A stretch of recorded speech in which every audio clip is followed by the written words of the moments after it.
What's up everyone, hope you're doing well, because in today's video season 4 Reloaded is here, and today we're going to be giving you the top 10 loadouts you can be using right now in Call of Duty Warzone after the season 4 Reloaded update. Plus we're going to give you a lot of fun loadouts that you can try right here at the start of season 4 Reloaded that they actually buffed inside of the patch notes. We're going to go over some of those nerfs and buffs right now, just a quick glance at kind of what they buffed and what they nerfed, and then give you some fun loadouts that you can try at the beginning of this update. Let's get into it.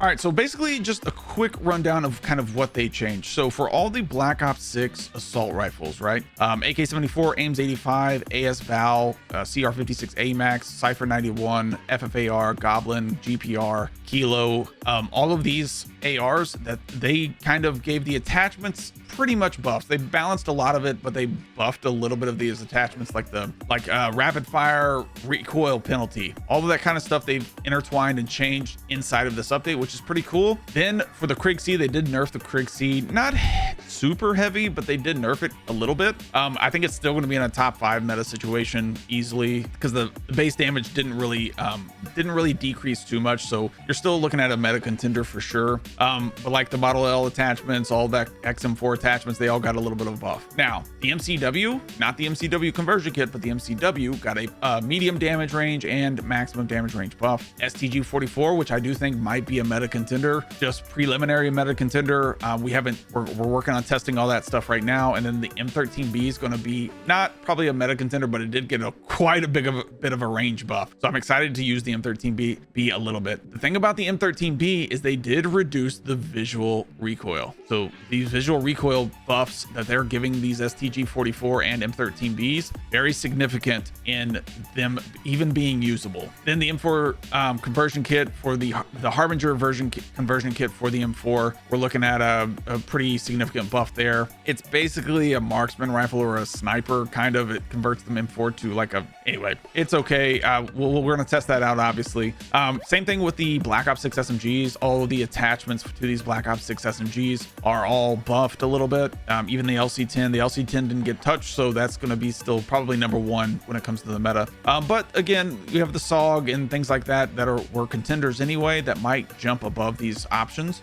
So stay tuned for Friday's video for sure. Those will be your final top 10 for sure, locked in loadouts for this season Reloaded, unless they touch anything before then. But because sometimes these patch notes can be wrong, so we're going to be doing our research until then, just to make sure that we have everything that I think is right. AMR9 conversion kit, Striker got a little bit of a nerf when it comes to the longer ranges, so maximum damage range got a little bit of a buff, so there's that. Fast P got a buff. We're going to give you a loadout for that today. Lockman Shroud, the Decimator kit that turns it into a full auto SMG, got a little bit of a buff. That's good. Baznev 9K, we're going to be giving you a loadout for that today. That got a buff. And the Vel 46 along with that. Vel 46, a lot of people are using that anyway right now. That's going to be, I think this might end up being a contender because it already felt pretty good anyway, so this could be interesting for sure. Although it did get an upper torso and lower torso multiplier nerf, so it just got some balancing, but the damage range did increase by quite a bit. Then all these shotguns, same thing with this Black Ops 6 shotguns, but the Reclaimer 18 from Modern Warfare 3 got a range buff, so that's interesting. That's going to be fun. KV Broadside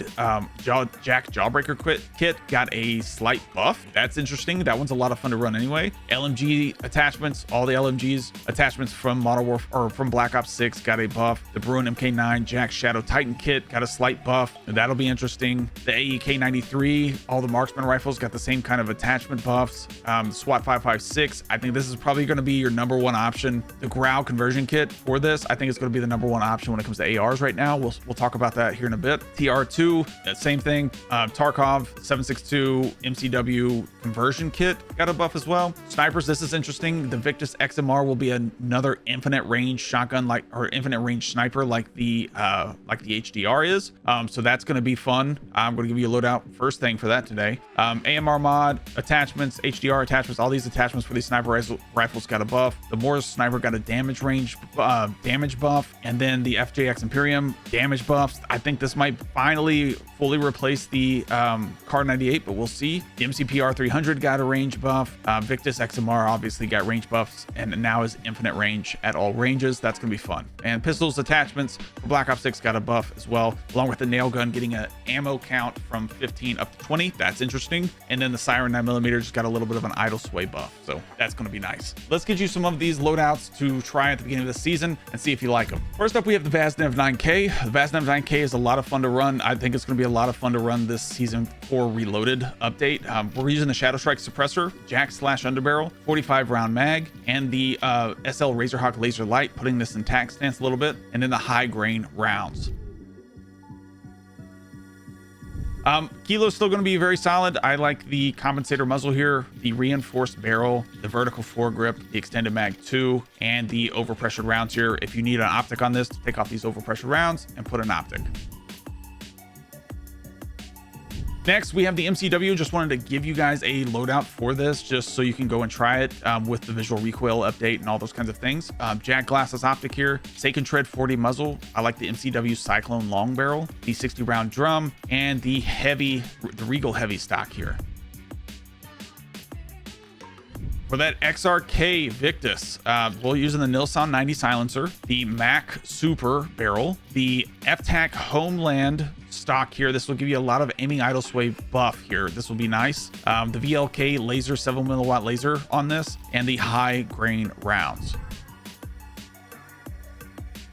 Next, the AS Val attachments got a buff here. I like the AS Val already. The Kepler Microflex, a lot of fun. Suppressed reinforced barrel, the vertical foregrip, the extended mag 2, and the recoil springs here.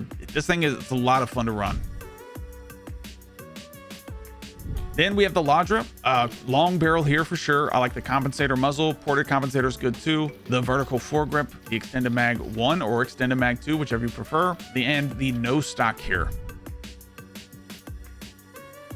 Then we have that M13B that I think could be fun to try again. Jack Glassless optic, Quartermaster suppressor here, Shadow Strike suppressor. If the visual recoil is perfect for you, try the Shadow Strike suppressor, giving you a little bit more damage range and bullet velocity. The Bruin Echelon barrel, the XRK Bowbreaker grip, and the 60 round mag.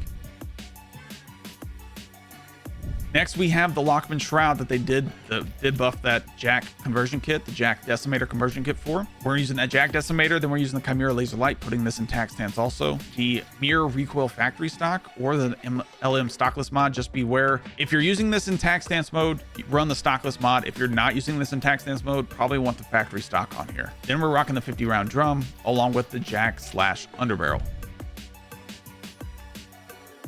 Next, we have the Ames 85, the Kepler Microflex. I'm running on this, ported compensator muzzle, reinforced barrel, vertical foregrip, extended mag 2. If you like the iron sights, take off the Kepler Microflex, run the overpressured rounds. A lot of fun. I believe they even buffed the recoil pattern on some of these attachments as well, so make sure to check that as well. Then they have the Bass P, which they've just buffed. So we're just giving you a loadout for it. Not saying it's meta 100%, but could be a lot of fun to run this start of the season. Shadow Strike Suppressor S muzzle, the Jack/Underbarrel, the 50 round drum, the Chimera Laser Light, and the high grain rounds. Next, we have the Model L, which I liked still. I think it just felt really, really good before the Season 4 Reloaded update. I think it felt pretty solid anyway, and they just buffed some of the attachments for it as well. So I think it's just really good option. MP7 also is kind of the same boat, where it felt pretty good anyway. It didn't beat out something like the LC10 or anything, but when it came to just using it and having some fun, MP7 or Vel 46 felt pretty good. And they just buffed it a little bit too. So I think it's gonna be interesting to use. For the Model L, I like the Kepler Microflex, ported compensator muzzle, reinforced barrel here, vertical foregrip, and extended mag 2. If you like the iron sights, if you have the iron sights like the OG kind of STG 44, take off this optic, put the overpressured rounds on, you'll be good to go. For that MP7 or Vel 46, I like the Bruin Pendulum muzzle here, Jack/Underbarrel, 50 round mag, 60 round mag works too. I like it to have a little bit more mobility, and the collapsed stock here along with the Chimera Laser Light, running this in tac stance mode. You could also run a stock, take off the stock and put some ammo on it if you want, but I prefer the collapsed stock because this ammo really doesn't do much. Next, we have the PPSH. I think this has always been a solid option as well, along with the GPR 91. PPSH, we're rocking compensator muzzle, long barrel here, Ranger foregrip, extended mag 2, and I like the light stock here. Kind of makes it look like the MP40 a little bit on the back end. Then for the GPR, I'm rocking Kepler Microflex. Then we're using the ported compensator muzzle, gain twist barrel here, vertical foregrip, along with the extended mag 2. Next, we have the Krig C. Krig C is still 100% in meta contention. I think it definitely still top 5, no problem there. And then the SOG, I love the SOG anyway, and I think it just jumped up in my book. For the Krig C, we're rocking the Kepler Microflex. I like the ported compensator muzzle, the gain twist barrel here, the vertical foregrip, and we're gonna rock the extended mag 2 here with the 70 round mags. Extended mag 1 if you want a little bit more mobility. Then for that SOG, we're rocking the reinforced barrel. I like the vertical foregrip, the extended mag 2, the commando grip, giving you a little bit more aim down sight speed and sprint fire speed, along with the light stock. Next, we have that STG 44 that they just buffed. This could be interesting, especially with that visual recoil update. And then the compact 92, which I think has been really, really good anyway. I just don't see a lot of people choosing this option, mainly because it does spit out ammo really, really quick, kind of like the OG Finnick a little bit, but a lot of fun to run still. It does rip. For this compact 92, we're rocking the integrated suppressor barrel. I like the vertical foregrip here, extended mag 2, the commando grip, and the no stock here. Then for that STG 44, I like the Shadow Strike suppressor. If you want a little bit more recoil control, go with the Quartermaster. It just will not give you that bullet velocity and damage range. Then we have the XRK Bowbreaker grip. We're gonna remove the barrel for the high grain rounds. Technically, the percentage, as far as this goes, will give you a better damage range and bullet velocity output than something like the barrel, along with not giving you the negative aspects of something like the C70 long barrel, where it decreases the hipfire spread, slide hipfire max speed, and it actually decreases the handling and mobility as well, while the high grain rounds will actually increase the mobility by quite a bit and increase the bullet velocity by almost the same amount as the barrel would. So it has these pros without any of the negatives, basically. Then we're rocking the DR79 combo stock. This will give you a very solid buff to gun kick control, recoil control, and firing aim stability, along with the 50 round drum. Next, we have the Cypher 91. I think this finally is probably easily, this has been in my top 3 for a while now. I think this definitely stays there. And then we have the KSV, which I think is a very good option and still has been a good option no matter what. For the Cypher, I like the Kepler Microflex here. I usually will use no optic here, but I know a lot of you guys probably use an optic on this, which is fine. So I wanted to give you that kind of build. Then we're rocking the ported compensator muzzle. I like the reinforced barrel here, vertical foregrip, along with the extended mag 2. Now, if you don't want an optic, take off the optic, always put the overpressured rounds. That's exactly what I do to every assault rifle build that I do. Then for the KSV, we're rocking compensator muzzle. I like the long barrel here, the vertical foregrip, the extended mag 2, and the quick draw grip. Next is the FFER. I still think this one for sniper support, close range, and if you can control it long range, this remains pretty unbeatable. The Kepler Microflex is what I'm running on this. The ported compensator muzzle, the reinforced barrel, the vertical foregrip, and extended mag 2. Then we're still rocking the C9. C9's still going to be good. Compensator muzzle, long barrel here, Ranger foregrip, extended mag 2, and then I like the probably the commando rear grip here. We're going to continue to test this. I think the LC10 is still on top, but the SWAT 556 I think will jump up to number 1, maybe number 2 behind something like the FFAR Cypher. SWAT 556 mono suppressor here.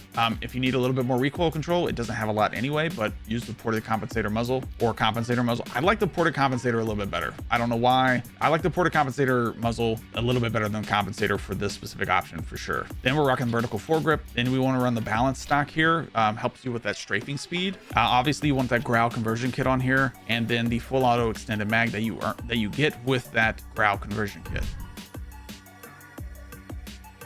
And then LC10, I think, is still going to remain supreme. Compensator muzzle, obviously there will be some more options and things that you can be using instead of the LC10. I just don't think, like I said, I think there will be more contenders than there will be this one thing that everybody's choosing to run, that everybody's running all at the same time. Then we have the long barrel here. I have like the vertical foregrip, the extended mag 2, and then of course the commando grip, giving you a sprint to fire and aim down sight speed buff, along with some other factors. Thank you guys again for watching. Let me know what you think is going to be the top option to be running right now in Call of Duty Warzone after the Season 4 Reloaded update. Make sure you hit that like button, hit the subscribe button, and hit that noti bell so you don't miss a video like this or like one of these. We'll see you in the next one.